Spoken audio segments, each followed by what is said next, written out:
آیا صوفیہ سلطان محمد فاتح کے ہاتھوں فتح قسطنطنیہ ہونے تک مسیحیوں کا دوسرا بڑا مذہبی مرکز بنا رہا ہے۔ تقریباً 5ویں صدی عیسوی سے مسیحی دنیا دو بڑی سلطنتوں میں تقسیم ہو گئی تھی۔ ایک سلطنت مشرق میں تھی جس کا پایہ تخت قسطنطنیہ تھا اور اس میں بلقان، یونان، ایشیا کوچک، شام، مصر اور حبشہ وغیرہ کے علاقے شامل تھے، اور وہاں کا سب سے بڑا مذہبی پیشوا پیٹریارک کہلاتا تھا۔ اور دوسری بڑی سلطنت مغرب میں تھی جس کا مرکز روم، اٹلی تھا۔ یورپ کا بیشتر علاقہ اس کے زیر نگین تھا اور یہاں کا مذہبی پیشوا پوپ کہلاتا تھا۔ ان دونوں سلطنتوں میں ہمیشہ سیاسی اختلافات کے علاوہ مذہبی اور فرقہ وارانہ اختلافات جاری رہے۔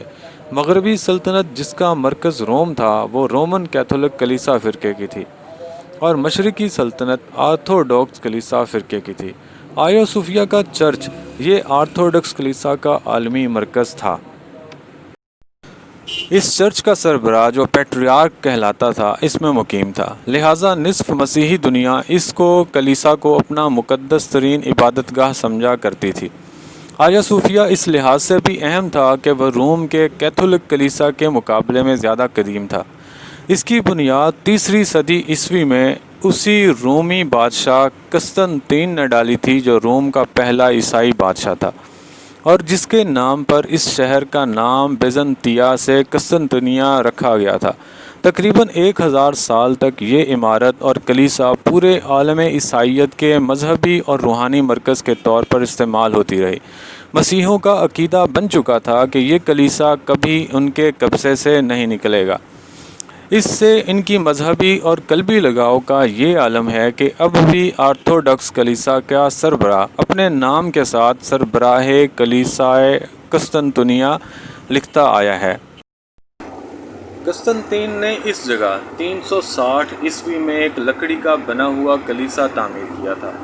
6 صدی میں یہ کلیسا جل گیا تو اس جگہ قیصر جسٹینین اول نے 532 عیسوی میں اسے پختہ تعمیر کرنا شروع کیا، اور اس کی تعمیر 5 سال 10 مہینے میں مکمل ہوئی۔ 10,000 معمار اس کی تعمیر میں مصروف رہے اور اس پر 10 لاکھ پاؤنڈ خرچ آیا۔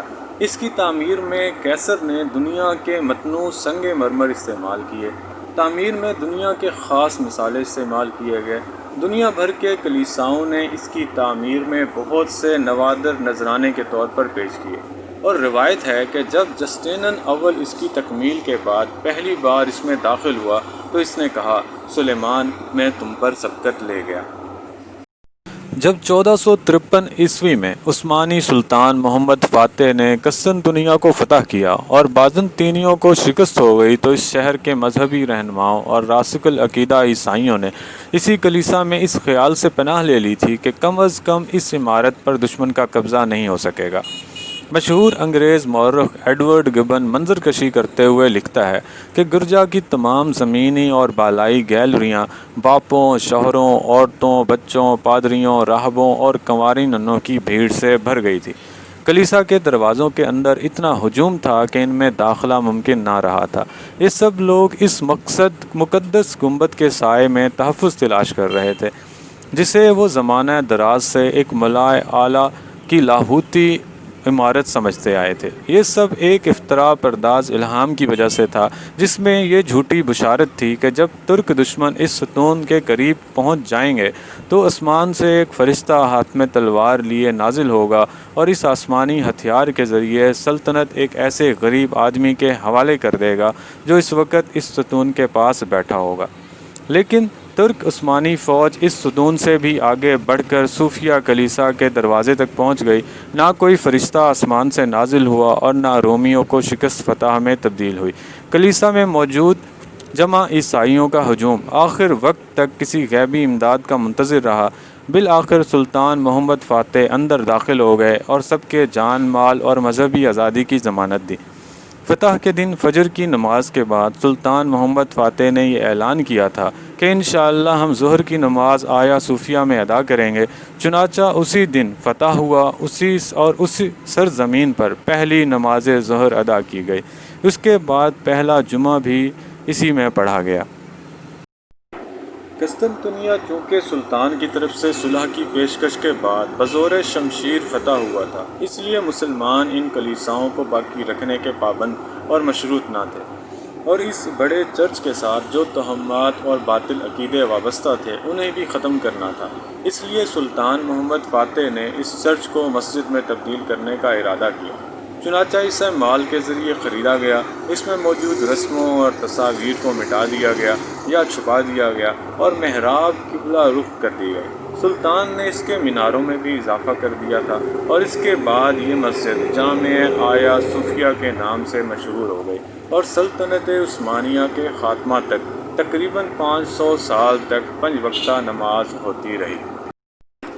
آیا صوفیہ کے سامنے ایک خوبصورت چمن ہے، اس کے بعد اس کا مرکزی دروازہ ہے۔ دروازے کے دونوں طرف وہ پتھر نصب ہیں جہاں پہرہ دار کھڑے ہوتے تھے۔ اندر وسیع ہال ہے جو مربع شکل کا ہے، اس کی وسعت غلام گردش اور محراب کو چھوڑ کر جنوباً شمالاً 235 فٹ ہے۔ بیچ کے گنبد کا قطر 107 فٹ اور چھت کی اونچائی 185 فٹ ہے۔ پوری عمارت میں 170 ستون ہیں۔ چاروں کونوں پر مسلمانوں نے 6 ڈھالوں پر اللہ، محمد، ابوبکر، عمر، عثمان اور علی نہایت خوش خط لکھ کر لگایا ہوا ہے۔ اوپر چھت کی طرف بڑے بڑے خوبصورت روشن دان بنے ہوئے ہیں۔ عمارت میں سنگ مرمر استعمال کیا گیا ہے۔ بے شمار تختیاں لگی ہوئی ہیں جن پر عربی خط میں لکھا اور نقش و نگار کیا گیا ہے۔ آیا صوفیہ کی عمارت فتح قسطنطنیہ کے بعد سے 481 سال تک مسجد اور مسلمانوں کی عبادت گاہ رہی، لیکن سلطنت عثمانیہ کے خاتمہ کے بعد جب مصطفیٰ کمال اتا ترک ترکی کا سربراہ بنا تو اس نے مسجد میں نماز بند کر کے اسے عجائب گھر بنا دیا۔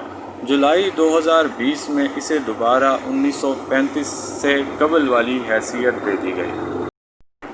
31 مئی 2014 کو ترکی میں نوجوانان اناطولیہ نامی ایک تنظیم نے مسجد کے میدان میں فجر کی نماز کی مہم چلائی جو آیا صوفیہ کی مسجد کی بحالی کے مطالبے پر مبنی تھی۔